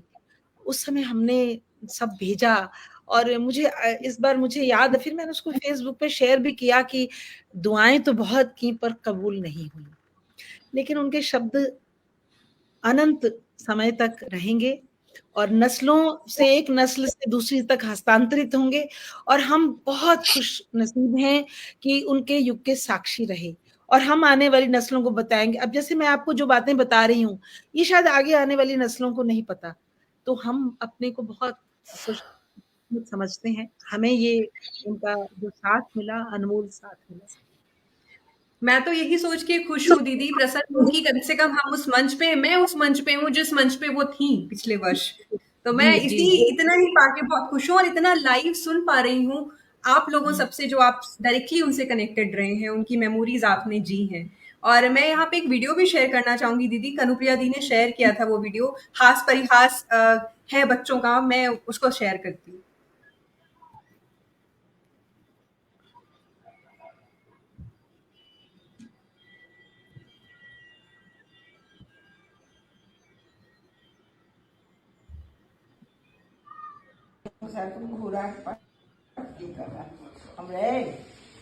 तुम क्या पिए थी सिगरेट?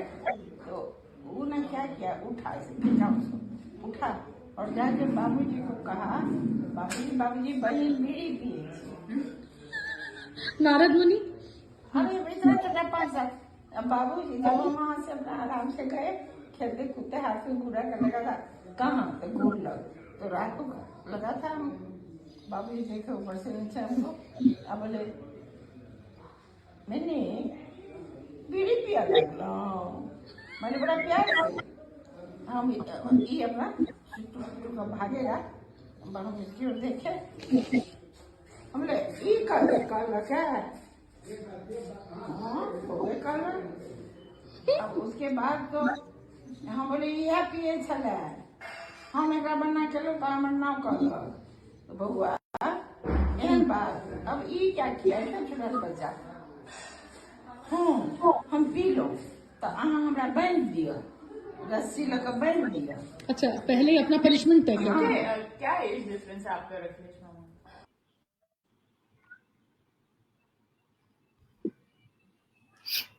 जी, ये क्या चुहल चल रही है, कुछ हमको भी बताएं दीदी, आप में से कोई, मैथिली उतनी कन्नू बेहतर कन्नू नहीं आती है। कन्नू विटनेस है, कन्नू बताओ। ये असल में क्या हुआ था कि हम लोग गांव में थे, वही गांव वाले घर का है कि सारी नातिन और नतिनी लोग अपना कुछ कुछ बात करती थी, तो उसमें माँ ने बताया कि कैसे उनको एक बार उनकी शिकायत लगाई गई नाना जी को कि माँ बीड़ी पी रही थी, लेकिन वो कैसे अपने आप को बचाई, बीड़ी पी नहीं रही थी, किसी ने फंसा दिया। तो वो तरह इंसिडेंट्स बता रही। तो ऐसे बहुत सारे इंसिडेंसेस हैं, ऐसे बहुत सारी बातें हुई उस दिन। आज आपसे मैंने ये छोटा सा वीडियो शेयर किया, लेकिन ये वही वो जो भावनदी गांव जो गए थे उसमें इतनी सारी, क्योंकि वो इतनी रिलैक्स थी, इतना मतलब जिसको कहते हैं कि मामा लोग सब थे, मामियाँ थी, माँ सबसे बड़ी, हम सब थे। तो बहुत ही एक रिलैक्स मोमेंट की बहुत सारी ऐसी छोटी हैं मेमोरीज। जी जी, पर वो एकदम जीवंत हो गया जो अभी यहाँ पे भावना दी ने हमें बताया है, वो बिल्कुल हमने देखा इस वीडियो में। हाँ दीदी, आप कुछ कह रही हैं, बताएं। मैं दीदी के बारे में कुछ कहना चाहूंगी कि तो हमने बातें की उनके बारे में, लेकिन दीदी से लगभग उनके जीवन के सभी हमने कुछ सुनने लायक किस्से सुने हैं। तो मैंने महसूस किया कि उन्होंने बहुत जद्दोजहद की।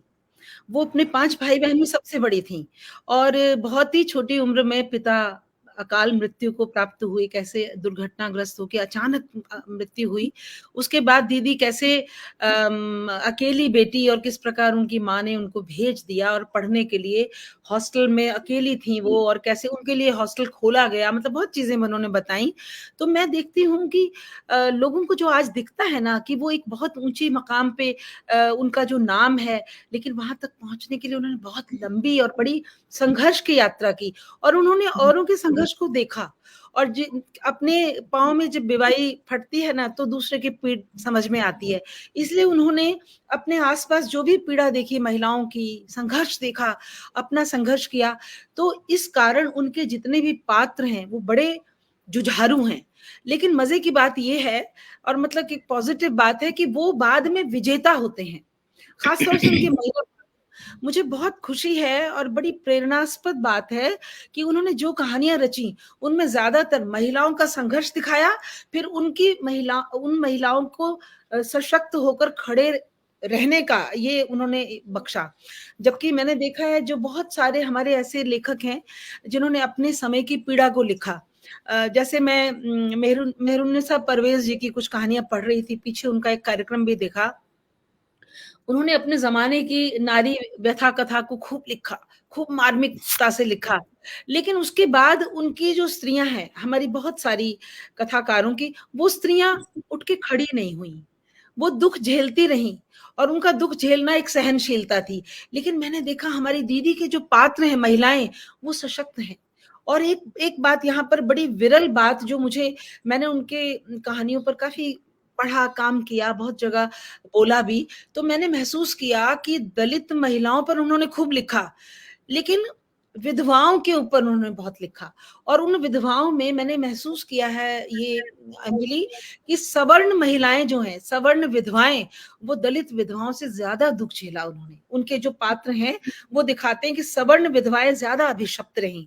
अब देखिए, 2-3 चीजों का मैं जिक्र करूंगी, मैं खुद ही इसमें ये विषय लेकर आई कि हमारे श्रोता भी जाने। उनका एक है कहानी, मौसम का दर्द। उसमें उड़हुल है एक पात्र जो दलित है, और किस प्रकार से एक ओवरसियर है, उसके साथ एक बार बाढ़ के दिनों और रात के कमजोर पलों में एक होता है ना, शरीर की एक आग होती है, एक मन की आग होती है। तो शरीर की आग ने उन दोनों को पास किया, और ओवरसियर जो है वो उसको मनी मन चाहने भी लगा, और किस प्रकार से रात उन्होंने साथ गुजारी।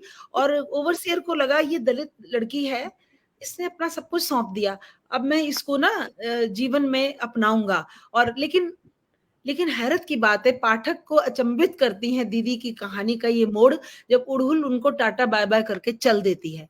और जब वो ओवरसियर कहते हैं अरे जो रात को सब हुआ है ना, तो पता है क्या कहती है, मुझे लग रहा है बड़ा साहस चाहिए।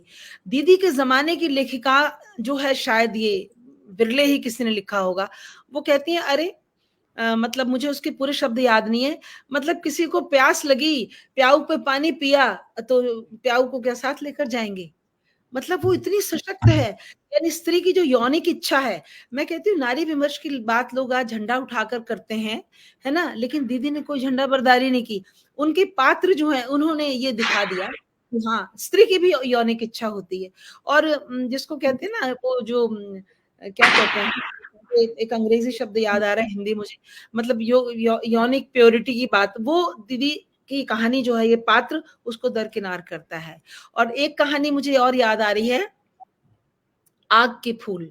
आग के फूल देखिए, कालिंदी है जो विधवा है, और बहुत छोटी उम्र में विधवा हो गई, सरवन उसको चाहता है, उसको शायद वो शिक्षक टीचर है, लेकिन नहीं, सरवन के ऊपर भी इल्जाम लगाया जाता है, और उस बेचारी को दुष्चरित्रा कहकर दाग दिया जाता है। और अंत में क्या होता है, हमारे देश में जो विधवाएं हैं, खासतौर से सवर्ण विधवाएं, वो वृंदावन चली जाती हैं, इसको भी भेज दिया जाता है। अब आप महसूस कीजिए अड़हुल और कालिंदी में कितना अंतर है। कालिंदी जो है वो सवर्ण विधवा, तो वो वृंदावन में चली गई, और सरवन उसको मिलता है तो भी वो उसके साथ नहीं, एक पुरुष का साथ उसको नहीं मिलता, एक सच्चे पुरुष का साथ भी नहीं मिलता। लेकिन अड़हुल वो किस तरह से एक पल में वहां से चली जाती है, और बड़े संतोष से। और भी बहुत सारे पात्र हैं। तो मैं ये कहना चाहती हूँ, दीदी के पात्र सशक्त हैं, वो समय की आंख में आंख डालकर वो मुकाबला करते हैं। और सवर्ण विधवाएं, जैसे कहते हैं ना, दलित के बारे में लिखो, दलित के बारे में पत्रकारिता में भी देखिए, दलितों पर जुल्म हुआ, दलित स्त्री का शील हरण हुआ, सवर्णों के ऊपर, मतलब ये दलित शब्द लग जाता है। लेकिन दीदी मुझे लग रहा है एक ऐसी लेखिका हुई जिन्होंने सवर्ण विधवा पात्रों का पर बहुत कहानियां केंद्र में रख के लिखी, और उनका दुख जो है वो दलित विधवाओं से ज्यादा बड़ा था। बहुत सारी औकात एक कहानी है, उसमें भी ऐसा ही है। तो मैं तो देखती हूँ कि दीदी खुद सवर्ण थी, जाति से, जाति हम नहीं चुनते, ये तो ईश्वर प्रदत्त है या प्रारब्ध से, लेकिन दीदी ने दलितों की व्यथा को तो खूब लिखा, लेकिन उन्होंने सवर्ण जाति में भी जो बंद हवेलियों में, बंद कमरों में जो एक भीगा तकिया होता है, और जो बड़े बड़ी जमींदारी और सामंती, उसमें जो स्त्रियां जो हैं वो आंसू बहाती हैं, वो बाहर नहीं आ पाता जल्दी, तो दीदी ने उनको भी सामने लाया। तो मैं मानती हूँ कि दीदी एक साहसी कथाकार थी, जिन्होंने, और किसी गुट से नहीं बंधी, कोई वामपंथ दक्षिणपंथ, वो तो विशुद्ध गांधीवादी थी। और उनका एक उपन्यास मुझे याद आ रहा है, सीमांत कथा, उसमें आप देखिए वामपंथ और दक्षिण पंथ के को दोनों पर चर्चा करते हुए वो गांधीवाद को लाकर खड़ा करती हैं, और गांधीवाद ही एकमात्र मतलब कहा जाए विकल्प है, एक अच्छा विकल्प जो समाज में किसी प्रकार की हिंसा और इसको रोक सकता है।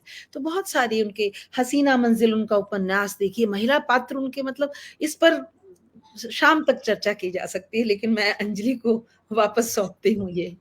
बहुत डिटेल में आपने हमें दीदी यहाँ पे बताया, और हमारी जो चर्चा चल रही है इस पे कुछ कमेंट्स आए हैं दर्शकों के लिए, मैं फटाफट आपके लिए कुछ पढ़ने चाहूंगी यहाँ पर।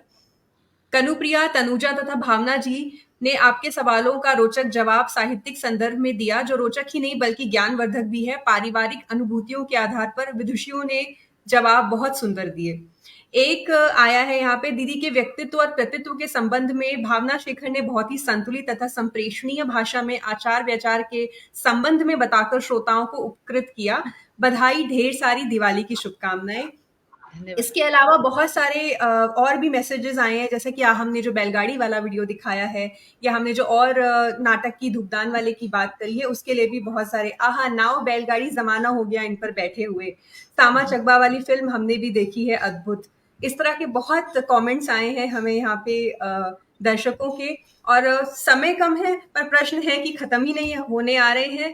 तंजा दी, आपके लिए एक प्रश्न रह गया था मेरे पास, मैंने एक अनुप्रिया दी से पूछा, आपसे नहीं पूछा, वही प्रश्न मैं आपके पास लेकर आना चाहती हूँ, ये कि बहुत अलग अलग क्षेत्र में गए हैं उनकी सभी बच्चे, तो जब आपने मीडिया प्रोफेशन चुना और उस तरफ आपके कदम बढ़े, ऑफ कोर्स साहित्यिक बैकग्राउंड बचपन से रहा, लिखने पढ़ने में रुचि रही ही रही होगी, तो किस तरह का उषा मैम का रिएक्शन था, किस तरह से उन्होंने सपोर्ट किया, एज अ मदर हमें बताएं। जैसे कन्नू ने कहा ना कि ट्रेस करना थोड़ा मुश्किल है कि किस वक्त हमें उनका सपोर्ट मिला, क्योंकि घर का माहौल भी उसी तरीके का था। हम लोग प्लेस करते थे, गर्मी की छुट्टियों में हमें पूरा प्रेमचंद का पूरी संकलन मिल जाती थी, शरद चंद्र, प्रेमचंद। हम लोग किताब पढ़ते हुए बढ़े, नाटक करते हुए बढ़े। चुनाव करना सच ऐसा नहीं था, पर एकेडमिक माहौल भी हमें मिला था। तो इनिशियली मैंने शुरुआत बतौर एडहॉक लेक्चरर से की थी पटना विमेंस कॉलेज में। तो ऐसी उम्मीद थी कि मैं प्रोफेसर बनूंगी। और चूंकि मैं बचपन से, मैं कन्नू ने बताया कि मैं निर्देशन करती थी, तो छोटे मोटे जो अमर चित्र कथा के या हमारे जो माइथोलॉजिकल प्लेज होते थे, या इवन सिंड्रेला में कन्नू जो है वो बन जाती थी सिंड्रेला, और कोई और बन जाता था उसमें प्रिंस, और मैं होती थी डायरेक्टर। तो मेरा वो रुझान शायद दिखा होगा सभी को। और पटना लेवल पे उन लोगों ने, खास करके पापा ने भी, माँ ने एनकरेज किया मुझे डॉक्यूमेंट्रीज में इन्वॉल्व होने के लिए। तो वहां पे जो दूरदर्शन पे या ऑल इंडिया रेडियो पे, मतलब मुझे याद है 10 साल की मैं थी जब पहली बार माँ मुझे लेके गई थी ऑल इंडिया रेडियो, और बाल मंडली में मैंने काम किया था। तो वो जो शिक्षक से सवाल पर पूछते हैं बारिश क्यों होती है, आप इमेजिन करिए एक 9-10 साल के बच्चे को आपने एक्सपोजर दिया मीडिया का, तो हमें एक्सपोजर हमारी माँ से मिला, क्योंकि वो लेखिका थी, वो ऑल इंडिया रेडियो से जुड़ी हुई थी, वहाँ कहानी पाठ करती थी। तो एज मतलब मैं कहूंगी कि मैं बेटी के तौर पर वो चाहती तो नहीं भी ले जा सकती थी, पर उन्होंने देखा कि कनू बहुत छोटी थी, उन्होंने देखा कि ये दोनों मेरी बेटियां जो हैं, ये इनका रुझान है आवाज के प्रति, नाटकों के प्रति। म्यूजिक तो खैर बाद में सीखना शुरू किया। अब एक बार शेर ने खून का स्वाद चख लिया, उसके बाद तो पीछे हटने का सवाल ही नहीं उठता। तो फिर मैं वो शेर थी, मुझे मीडिया का चस्का लग गया और उसके बाद फिल्में बनने लगी। मैंने कभी कोई ट्रेनिंग नहीं ली, मैंने डिप्लोमा जरूर किया बाद में मास कम्युनिकेशन में, पर मैं अंग्रेजी में मास्टर्स मैंने किया। तो पापा को थोड़ी बहुत उम्मीद थी कि मैं अंग्रेजी की प्रोफेसर बनूंगी। उनको शायद ये भी उम्मीद होगी कि मैं दीदी की तरह ब्यूरोक्रेसी में जाऊंगी, लेकिन शेर का जो स्वाद चखा हुआ था, मैं उसी रास्ते पे चली। और पहला जो मेरा जॉब था, मैं जब दिल्ली आई अनुराधा प्रसाद जी के साथ 1997 में, उस समय का superhit travel and food show था जायके का सफर, जिसमें मुझे अनुराधा जी ने मौका दिया। वो दिन है और आज का दिन है, मैंने पीछे मुड़ के नहीं देखा। तो मैं हमेशा बोलती हूँ कि मेरी एक मेंटोर मेरी माँ है और दूसरी मेंटोर अनुराधा प्रसाद है। तो ये दोनों ने मुझे बिल्कुल मीडिया की ओर अग्रसर कराया और माँ हमेशा एनकरेज की। वो मेरे सारे शोज बैठ के देखती थी, मैं उनसे गाइडेंस लेती थी कि अभी मैं कुछ नया बनाना है चैनल के लिए या किसी भी वक्त के लिए। तो बस समझ लीजिए कि बस उनका हाथ हमारे सर पे रहा और 10 साल की उम्र से ही उन्होंने मुझे कहा जाओ बढ़ो आगे। कोई मेरा डांट एक याद है छोटा उनकी? सा कभी एक किसी छोटा चीज सा पे मेरा डांट पड़ी चेंज। उनसे? डांट जी मम्मी से जी। मार लगता है मुझे ही पड़ी है सिर्फ। मुझे जी ही मम्मी से एक घूंसा पड़ा होगा शायद, क्योंकि मैं बहुत ही बदमाश थी और मैं बदमाशी करती थी और मैं हंसती बहुत थी। तो मम्मी को ये लगता था कि ये कुछ तो बदमाशी इसने किया है और ये हंसती रहती है, तो उस चक्कर में मुझे एक दो पड़ा होगा। लेकिन मम्मी मेरी बिल्कुल किसी को नहीं डांटना मारना कुछ भी नहीं, वैसा उनका स्वभाव ही नहीं था। इमोशन से खेलती थी वो और हम लोग भी वही फॉलो करते। वो इमोशनली होकर के बोले कि तुमने ऐसा किया, कि तुमसे तो मैं उम्मीद नहीं करती। उसमें ही इंसान जो है वो, अरे तुम मुझसे तो आशा कुछ और थी और मैंने कर कुछ और दिया। आखिर दबदबा में हम लोग फ्लैट हो जाते हैं।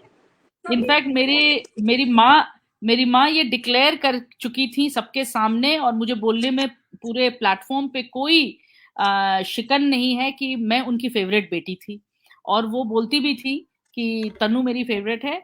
अब ऐसा कोई कुछ बोल ही ना पाए, आज भी नहीं कोई कुछ बोल पाता है, लेकिन वाकई मेरे लिए उनका बहुत ज्यादा लगाव रहा और वो हमेशा मुझे मेरे साथ खड़ी रही। जब मैं विदेश गई, जब मुझे ये बहुत अच्छा असाइनमेंट मिला 2018 में, मैं 2 मिनट के लिए मैं बहुत घबराई हुई थी। 2018 में मैं पटना भी गई माँ से मिलने के लिए। मुझे जहाँ तक याद है भावना जी आप लोग सब लोग भी आई हुई थी, मैं मिली आप लोगों से। तो मेरे मन में ये था कि दूर जा रही हूँ, यूरोप जा रही हूँ। पापा की उम्र ऐसी थी कि अजीब सी फीलिंग होती थी मन में, पर उन्होंने कहा कि चिंता नहीं करो, तुम जाओ, ये एक डिप्लोमेट का तुमको अवसर मिला है, तुम्हें बहुत बड़ा काम करने का मौका मिला है, इसलिए तुम जाओ और हम लोग जरूर आएंगे।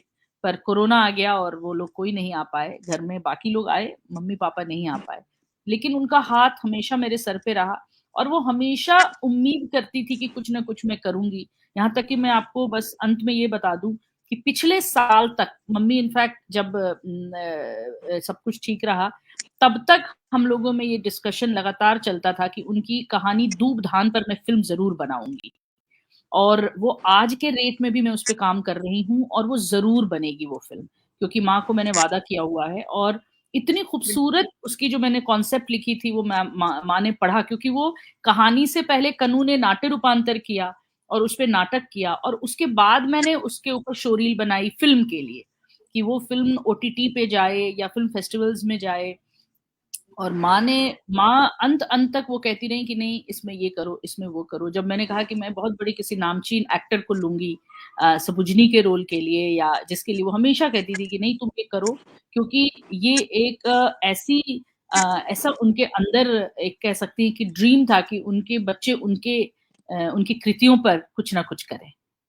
जी, जी। कितनी सारी बातें करी हमने आज यहाँ पर, और जितनी बातें करी, जितनी तहें खोले, जितना उनके व्यक्तित्व को जाने उतना कम है, पर समय सीमा है। और अब प्रोग्राम का अंत में कहना चाहूंगी, भावना दी आप कुछ ऐड करना चाहेंगी, इसके पहले कुछ कहना चाहेंगी हमें, हमारे दर्शकों से?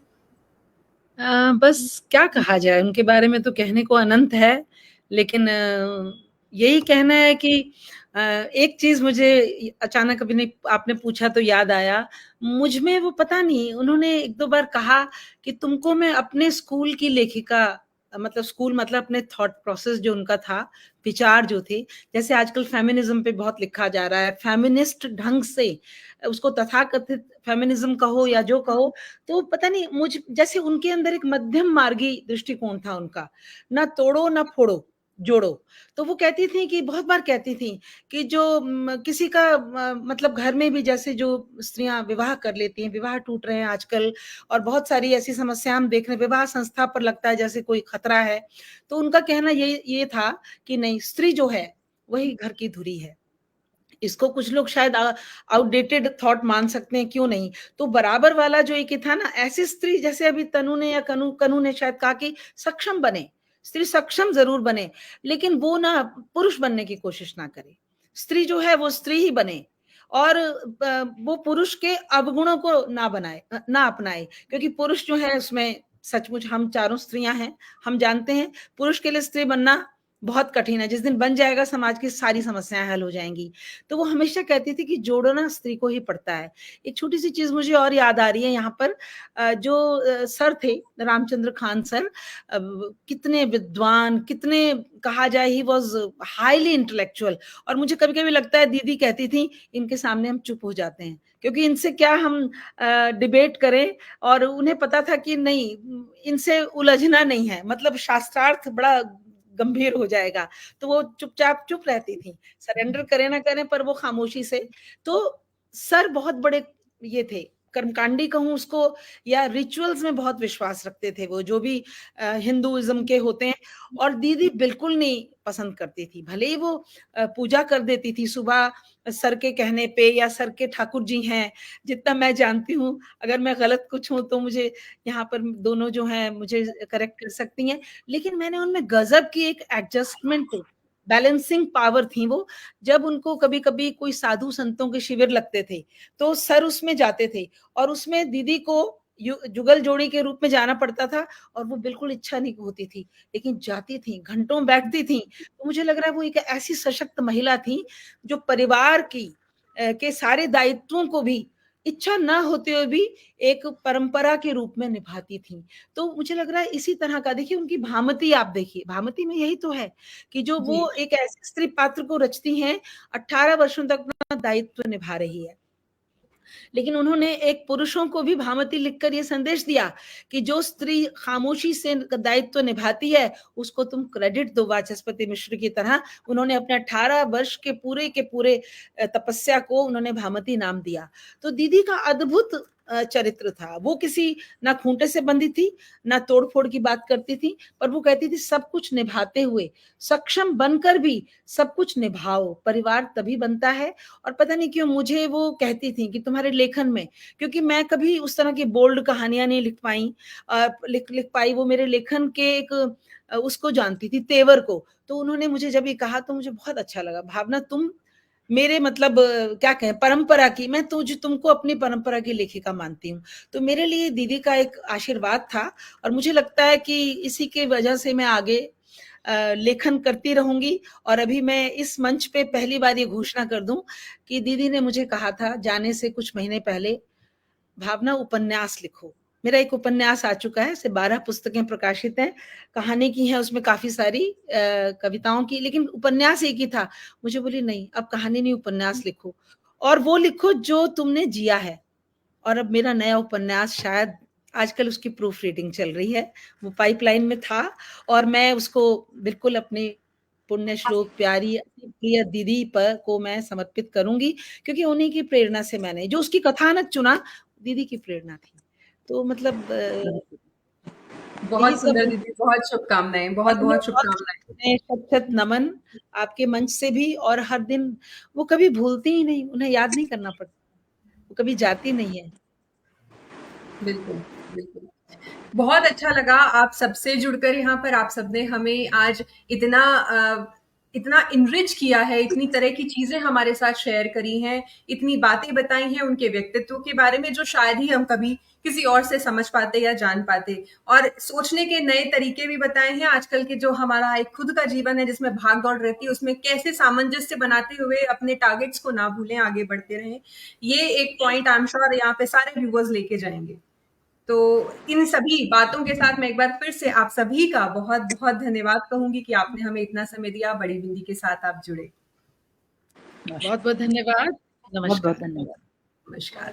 और चलते चलते मैं अपने सभी दर्शकों को यहाँ पर बताती चलूं कि हमारे कमेंट बॉक्स में आपको बाय मी कॉफी का एक लिंक मिलेगा, और आप हमारे लिए कम से कम वहां से एक और अधिक से अधिक कितनी भी कॉफीज खरीद सकते हैं। इसकी जो धनराशि है वो कैंसर सर्वाइवर्स के लिए जाती है। तो अब मैं अपनी वाणी को विराम देती हूँ और फिर मिलेंगे अगले सप्ताह। नमस्कार।